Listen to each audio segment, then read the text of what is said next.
protests in the Rivers state capital, Port Harcourt, many of them in support of the reinstatement of the suspended Governor Sim Fubara. Public criticism of the state of affairs in the state is growing, and the voices of defiance against emergency rule are getting louder.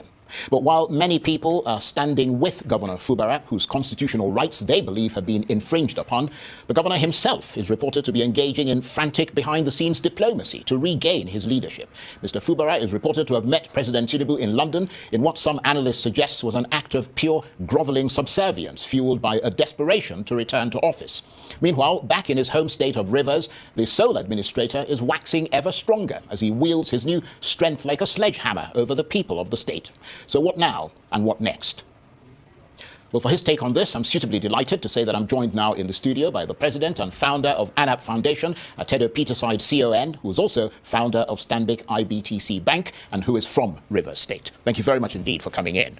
Thank you for having me, Charles. Great to see you again. And you are, of course, as I mentioned there, from Rivers State. How would you describe the state of affairs there at the moment? I mean, you've got your fingers on the pulse, presumably. Yes, I would say it's very unfortunate. When you said I'm from Rivers, let me just add more information. My 4 grandparents are from Rivers State.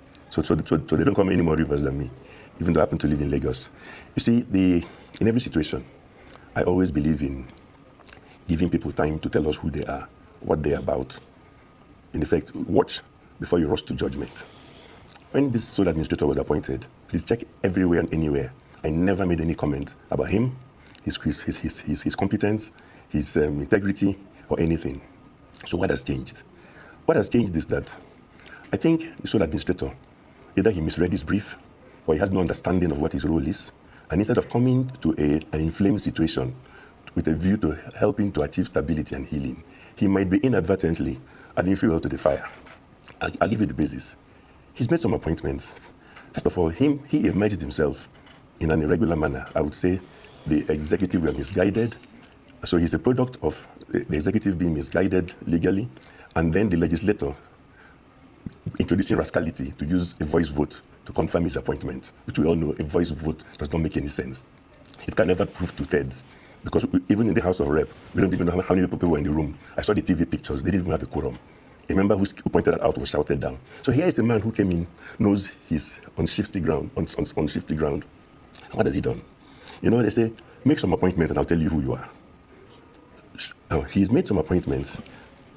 Even the River State Electoral Commission, he went in there, removed people, made appointments. He then also went to all the LGAs, appointed sole administrators. So a man who himself probably has no proper mandate in a serious country with a serious legal system now decides to add insult upon injury. Instead of simply leaving local governments in the hands of the most senior full-time staff and even reading them the Riot Act to do the correct thing, he now goes to superimpose people. I challenge him to tell the nation through what process he chose those he appointed. So why do you think he's doing that? Let's go to the facts first, then we'll come to theories.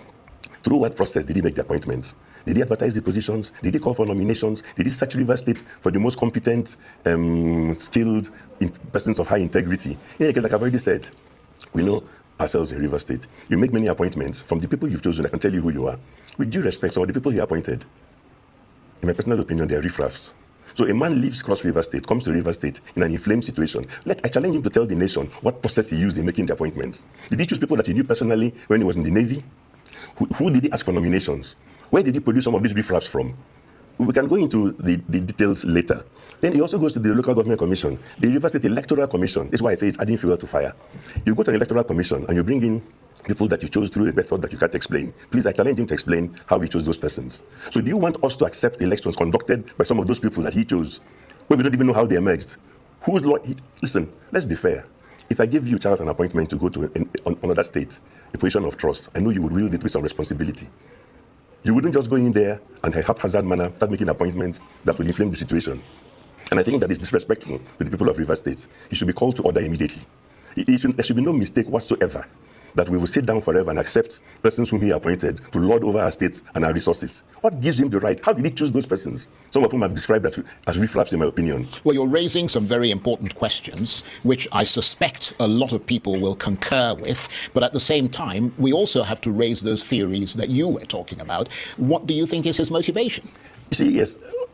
If I go into theories, a debate will arise also what is motivation. But like I said, when you've chosen people that some of them are highly questionable, see, all politics is local. Indeed. If I go to Anambra State and pick some people, people can guess who gave me those names. We know who their relatives are, some of them. And unfortunately, the Nigerian political class have not shown phenomenal caution when it comes to failing posts that are sensitive with their relatives or henchmen or bag carriers. So if all he wants to do is to go around collecting names of henchmen and bag carriers and giving them sensitive positions in another person's state, then he's got something coming his way. Because we now have reason to question his sincerity, question his competence, question indeed whether this is not mischief that he's involved in. And whose bags do you think those people that you're talking about are carrying?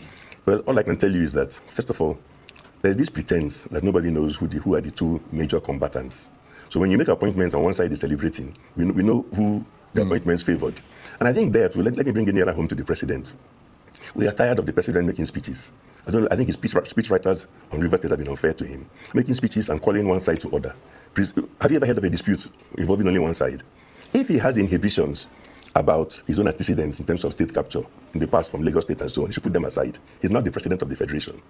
So let's quit this pretense that there's a dispute between one person and himself. Every schoolboy out there knows the two major figures in this dispute. I think it's important that everybody who means well does not just simply start pretending that they don't understand what it's all about. It's partly about state capture. I use the term state capture because state capture is one of the things that's going to threaten our democracy. It's already doing so. What they call state capture. Various people, various persons are looking for any opportunity to capture sections of the Nigerian state that should be working for everybody and the masses and trying to make it work for themselves alone. I heard ex-Governor Mechi, former minister, say it's a dispute over money. I wouldn't say he's wrong, but I would broaden it to say it's a dispute over state capture. See, Fubara could have got peace very easily. All he had to do was completely sacrifice the interest of Rivers people, take the revenue of the state and decide to use it to satisfy all the so-called power brokers, allow them to ride roughshod over him, and then we'll have the peace of the graveyard. So I'm not even saying A is right or B is wrong. I'm just saying that can we dimension the problem seriously and correctly and stop making these silly broadcasts where you pretend that you don't even understand the origin of a dispute. That's about state capture. And I mentioned the state capture is threat. Rivers State is just the beginning. Almost every ambitious politician out there now is looking to capture some section of some state or some institution or some ministry. We have a situation where in some ministries, revenues are more or less, it's impossible for a private citizen to go in there and get a contract based on a free and fair contest. In some cases, the civil servants have captured the whole process for themselves. So everybody's competing to capture things. And and that's because of a precedent. You think there are all kinds of precedents, and nobody is pointing out that. Let me tell you the logical extension of this. They will capture everything to the exclusion of the generality of Nigerians.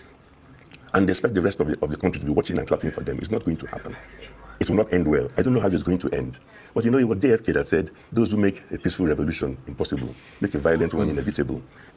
Please, revolutions don't have to be successful. There are many that have failed. But you can create enough turmoil. There's been so much trouble before in Somalia. I'm not sure anybody succeeded. But would you go and invest today in Somalia? Certainly not. And in Nigeria, before I change the topic, while I change the topic, all over the country, we have people being slaughtered in Benue, where there's a real emergency. People being slaughtered in Plateau, it's a real emergency. We left those places where human life is being threatened. And then we're pretending that Rivers State, which is a struggle over money by people of dubious inclinations, or a struggle over state capture, is the top priority, where we need to bring in an administrator with a military background.